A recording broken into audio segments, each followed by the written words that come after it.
My name's Shannon Chris. I'm with Homebrew Review. Tonight we're brewing Blue-Eyed Blonde, just a blonde ale that I put together with a little help of Brewsmith, and enjoying some Cascaderade by Sedworks. It's a local brewery here in the Sacramento area out of Davis.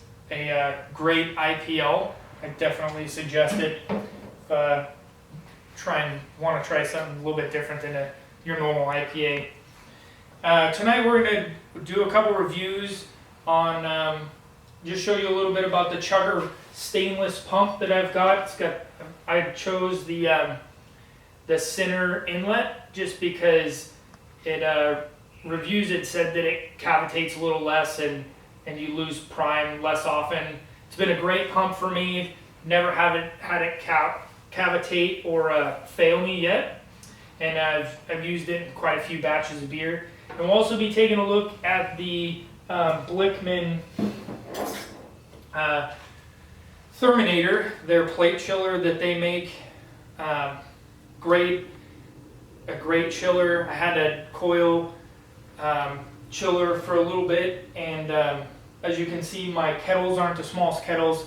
They really, it just didn't do a very good job. So decided to get the Therminator, and it's been a great chiller.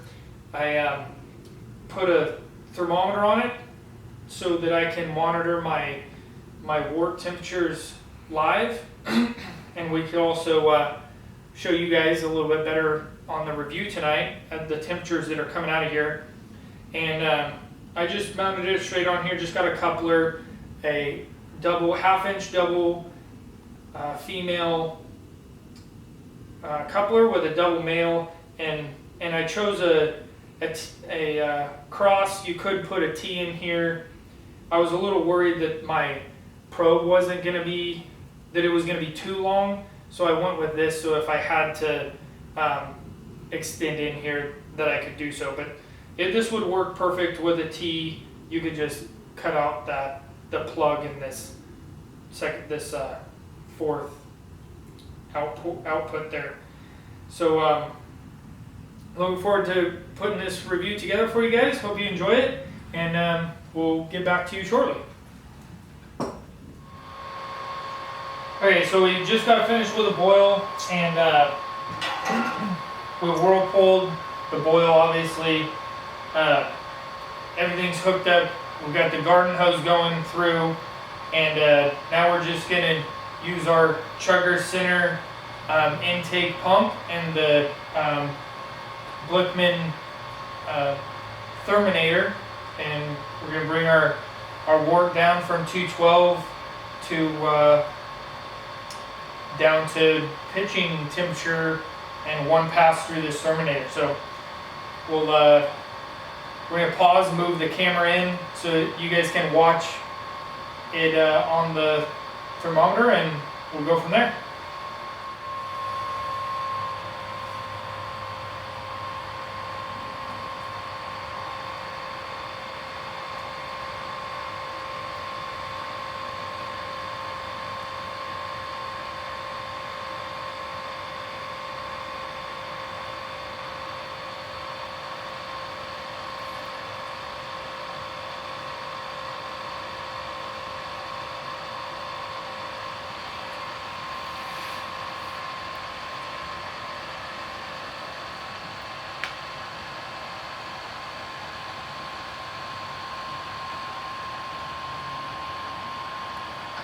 You guys can see it's January, so our tap water is fairly cool here in Roseville right now, but by no means are we off of a mountain spring water or anything like that. You can see it's flowing pretty well into the fermenter, and we're still at 58 degrees coming out of the Therminator. So I can pick this up a little bit. Let's see if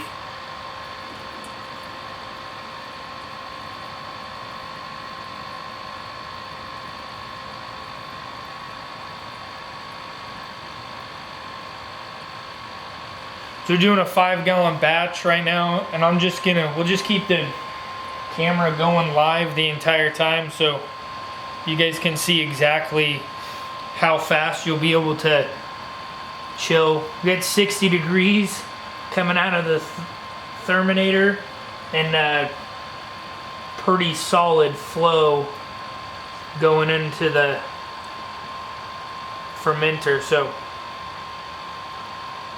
I know some of you guys might be a little bit jealous right now. Just the last bit of your brewing process is always, you know, generally a little bit later in the evening if you're like me, and usually start brewing like 3 or 4 o'clock if I'm lucky.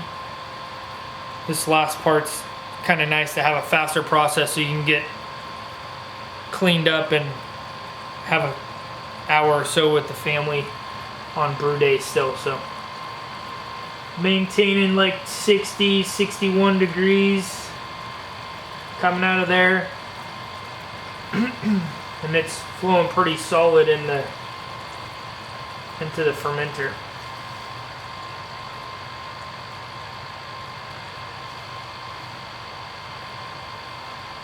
I definitely suggest getting either a thermometer or the thermometer, whichever one you decide, because then it just allows you to, you can open and close your pump to your needs, because if you don't have that, you're guessing, and you end up just having to gate it way down to make sure you get your wort cooled. And then the other thing too is you can do this without a pump. I've done it. I did like 2 batches through the Therminator without a pump, but it's definitely not optimal. And I plugged up one time and, you know, took my lips and pushed back through, but it was just super nerve-wracking to do that. And that's it. So you see, we just did got quite a bit of trub in there, so I don't want to wound up a little bit short on the batch.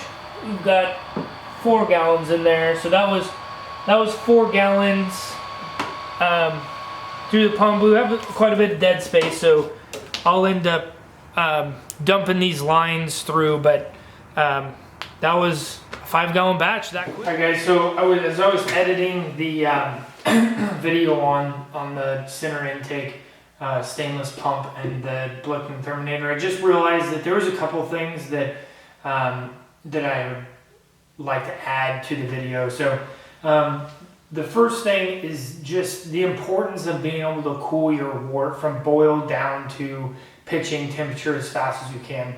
And one of the reasons for that is some of the articles that have come out lately, like about hopping and especially late hopping, is the importance of, if you wait later in your boil to add your hops, like 20 or 30 minutes and later, then you actually end up with a lot cleaner, crisp hop taste, and it's kind of just that fresher taste rather than having just all of that bitterness from those 45 and 60 minute hop additions. So, but if you, even after flame out, if you don't get that chilled fast enough, then your hops are still becoming bitter, and you're going to lose some of that freshness and just that crisp hop taste. So with the pump and the Therminator, you're able to bring that down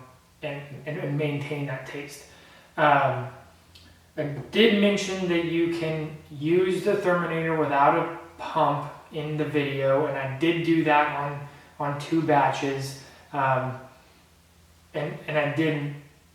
I talked about it clogging up. So that was just another thing I want to clarify. And then the other thing too is with the pump, I just feel like it sanitizes a lot better if you put the tube, the intake and outlet tube, so intake into the pump through the plate chiller and then outlet and back into your star sand, you're just able to sanitize everything in one shot. I just let that circulate for a little while to make sure that the chiller and the pump are both sanitized prior to needing them after the boil. And then lastly, there's a portion in the video where the face of the thermometer is not super clear, and if you look at it at a certain point, it is pretty clear. But I just wanted to give you guys a close-up view of this. Where hopefully it'll focus. There we go. Just to give you, so you guys can see where the 60 is in relationship to the more beer, so that there's no confusion on that. Not that there'll be any reason to thing, but I just know sometimes YouTube videos and stuff are pretty scrutinized. So hope that clears some things up for you guys. If you guys have any questions, feel free to leave them down in the comments. I'll put some replies back to you on that. And happy brewing. You guys have enjoy brew day.